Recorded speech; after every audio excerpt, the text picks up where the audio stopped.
दिन रात बहते जा रहा है, हमारे पात्र में ही दोष है। हमें जो बुराइयां है, काम, क्रोध, मद, लोभ, ईर्ष्या, द्वेष, मदमत्सर, अविद्या, उन बुराइयों से हमें बचाइए। ऐसा ज्ञान, ऐसी भक्ति हमें प्रदान कीजिए जिससे हम असत्य से सत्य की ओर जावे, अंधकार से प्रकाश की ओर जावे, मृत्यु से अमरता की ओर जावे। ऐसा दिव्य ज्ञान, ऐसी दिव्य भक्ति हमें प्रदान कीजिए। सभी भक्तजन कुछ क्षणों के लिए आंखें बंद करें।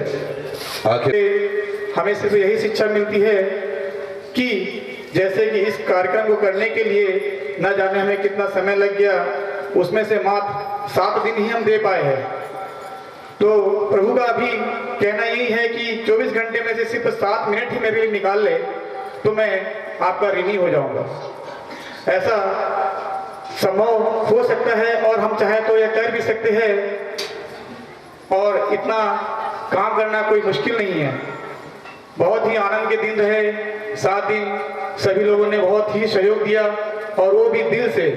इसके लिए हर थोड़े परिवार आप सभी का आभारी रहेगा और मैं चाहता हूं कि ऐसा ऋण मुझे हर दिन, हर लोग, हर प्रेमी, सभी लोग मुझे यह ऋण मेरे ऊपर चढ़ाते चला जाए। इसके कर्ज के नीचे मैं जितना भी दब जाऊं, मेरे लिए बहुत ही सौभाग्य की बात होगी। राधे राधे। से स्वागत करें। राधे राधे। अब जबलपुर से पधारे श्री कावड़े जी से मेरे अनुरोध है कि वो भी आकर के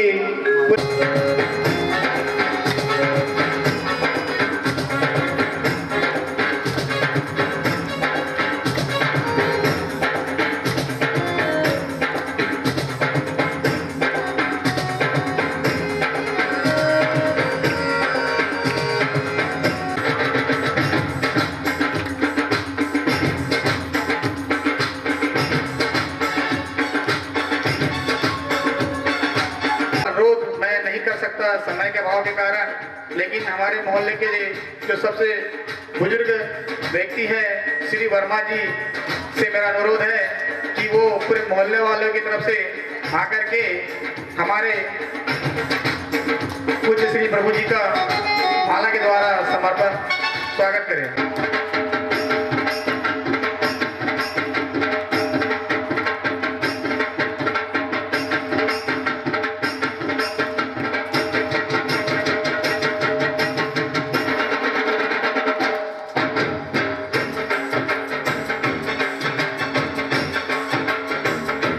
श्री प्रभु जी का फूलों द्वारा स्वागत है।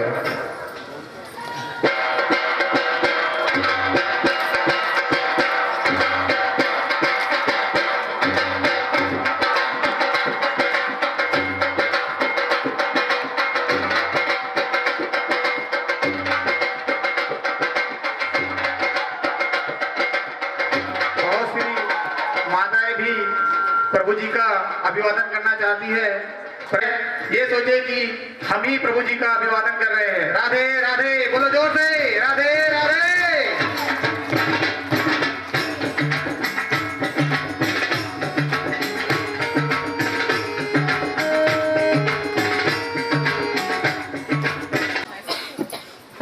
सर्वोत्तम में देवतुल्य मेरे भाई, शक्ति स्वरूपा माता एवं बहने, आज हरपुड़े परिवार में यहाँ रायपुर में जो एक पहल प्रस्तुत की है वह अनुकरणीय पहल है।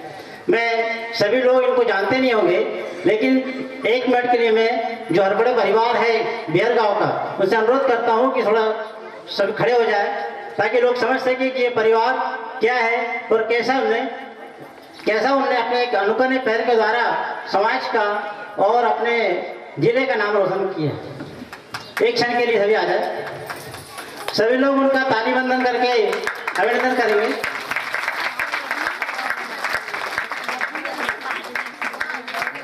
आगे आइए।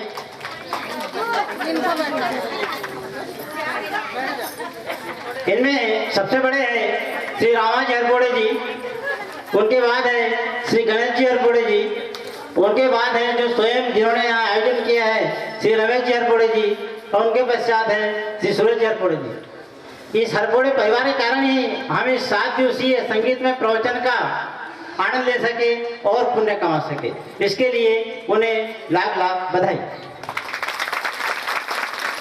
एक बार पुनः मैं प्रभु जी का वंदन करता हूँ कि उन्होंने अपने संगीत में टोरी के द्वारा जो 7 दिन तक के यहाँ पे अपने ज्ञान वर्षा की और सभी लोगों को पुण्य प्रताप से लाभान्वित किया, उनके लिए हमें दिल से आभारी है। धन्यवाद। राधे राधे। ये इनको नष्ट करने के लिए मैं पुनः मुझे फिर अवतार लेना होगा। तो उन्होंने क्या किया, पिंडारक तीर्थ में कुछ बाल गोपाल खेल रहे हैं। जामवती का बेटा सांब उसको साड़ी पहनाई। इसका नाम सांब क्यों हुआ ये भी समझ लीजिए। सब रानियों के बच्चे हुए, लेकिन जब जामवती का बेटा, जामवती की संतान नहीं हुई, तो भगवान कृष्ण ने शंकर जी और अम्बे मैया की आराधना की। तो जो बालक हुआ, शंकर जी अम्बे मैया की कृपा से शंकर जी और अम्बे मैया की अंश कहलाया सांब। स यानी शंकर जी और अम्ब यानी अम्बे मैया, इसलिए नाम हुआ सांब। आज उसी बच्चे को साड़ी पहनाई है, बड़ा सुंदर है देखने में। साड़ी पहना करके ले गए और कहने लगे ये स्त्री गर्भवती है, बताइए पुत्र को जन्म देगी या पुत्री को। बोले मूर्खों, ऋषि मुनियों की मजाक उड़ाते हो। साधु क्रोध से भड़क उठे और कहने लगे ये न पुत्र को जन्म देगी न पुत्री को, एक ऐसा मूसल पैदा करेगी जो तुम्हारे यदुवंश का नाश कर दे। और वास्तव में जब पेट खोल कर देखा तो उसमें से मूसल निकला। आज तक जितने भी कार्य किए गए हैं भगवान कृष्ण की सम्मति ली, लेकिन पहली बार भगवान कृष्ण की सम्मति नहीं ली। ये भी भगवान की माया थी। उस मूसल के बारीक बारीक चूरा कर दिए और समुद्र में फेंक दिया। वही चूर्ण समुद्र के किनारे बह करके आया है, उससे एरक नाम की घास बनी है, जिससे यदुवंशी आपस में लड़े हैं और मृत्यु को प्राप्त हुए हैं। उद्धव जी ने देख लिया। जब ये सुना कि भगवान के वंश को श्राप लगा है, उद्धव जी रोते बिलखते आए हैं। प्रभु मैं क्या सुन रहा हूं, आपके वंश को श्राप, यदुवंश को श्राप, ब्राह्मण। मैं प्रभु जान गया आप अपने धाम में जाने की तैयारी कर रहे हैं। प्रभु मैं जान गया। प्रभु आप जहां जाएंगे आप मुझे भी ले चलिए। भगवान मुस्कुराए।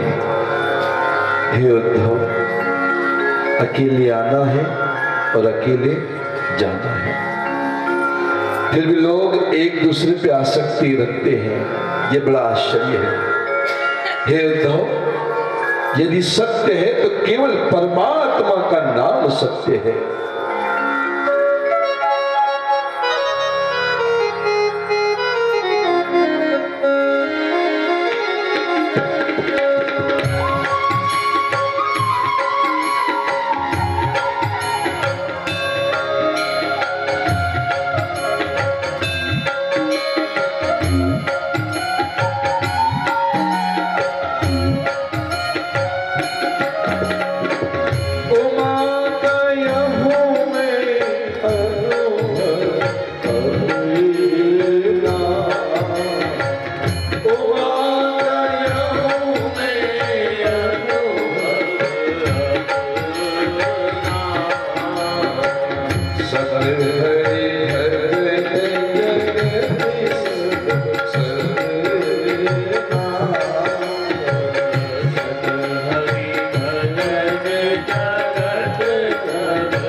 वही सत्य है।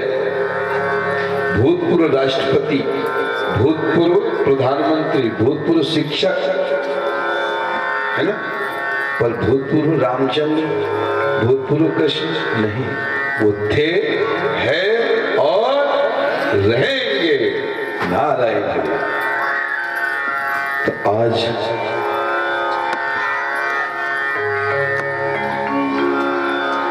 आज मेरे गोविंद का बड़ा ही दिव्य स्वरूप है।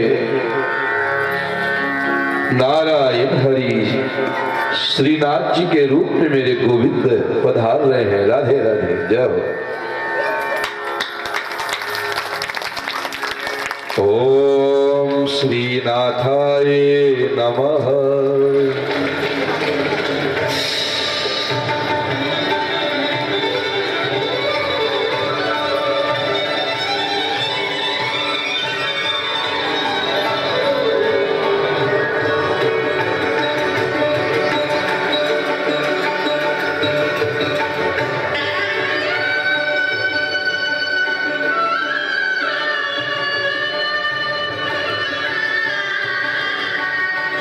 आइए तो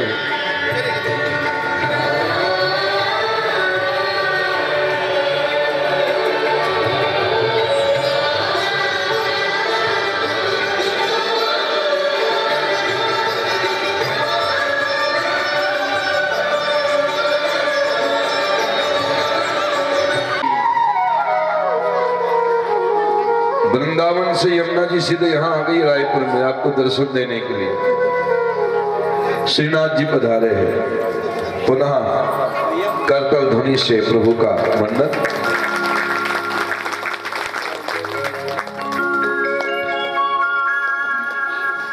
उद्धव जी कहने लगे, प्रभु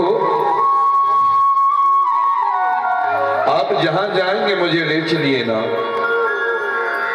भगवान कहते हैं अकेले आना है, अकेले जाना है।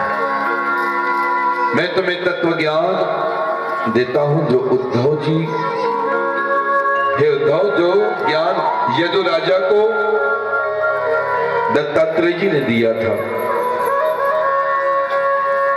दत्तात्रेय जी में भगवान के ही अवतार है। एक बार दत्तात्रेय जी आए, भगवान के प्रिय यदु राजा ने कहा, प्रभु मैं चक्रवर्ती सम्राट, सारे सुख ऐश्वर्य मेरे पास में है, लेकिन जो आनंद आपके मुखारबिंद पर दिखाई दे रहा है, जो शांति आपके पास में, वो मेरे पास नहीं है। ये दिव्य ज्ञान, ये शांति, ये आनंद, ये आपने कहां से प्राप्त किया है? तो भगवान कहते हैं दत्तात्रेय जी, बोलिए दत्तात्रेय महाराज की।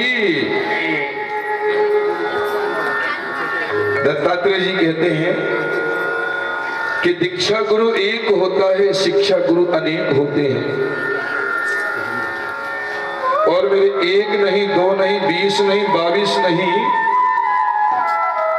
मेरे 24 गुरु है। बोलिए गुरु महाराज की जय। मेरे 24 गुरु है। मेरा पहला गुरु है धरती। मेरा पहला गुरु है धरती। धरती से मैंने सहन शक्ति सीखी है। जीवन में उन्नति करना है तो सहन शक्ति होनी चाहिए। आज परिवार क्यों टूट रहे हैं मालूम है? कोई किसी को सुनने को खाली नहीं है। छोटे ने कुछ बोल दिया तो बड़ा उचक गया, बड़े ने कुछ बोल दिया तो छोटा उचक गया। ध्यान दीजिए, परिवार में एक दूसरे के प्रति सहन शक्ति होनी चाहिए, सहनशीलता होनी चाहिए। ये मैंने धरती से सीखा है। मेरा अगला गुरु है वायु। वायु से मैंने संतोष का गुण सीखा है। जब आवे संतोष धन तो सब धन धूरी समान।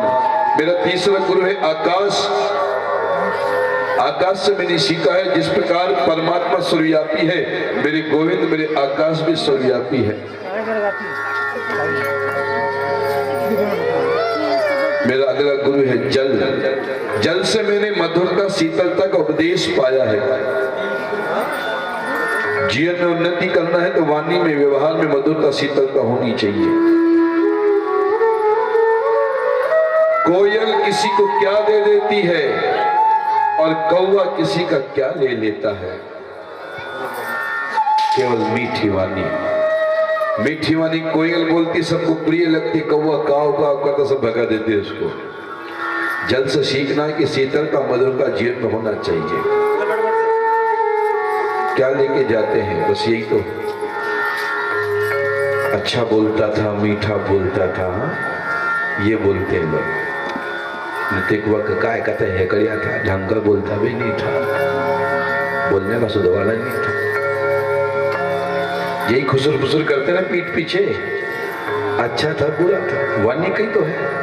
मीठा बोलो, ये मैंने जल से सीखा है। मेरा अगला गुरु है अग्नि। अग्नि,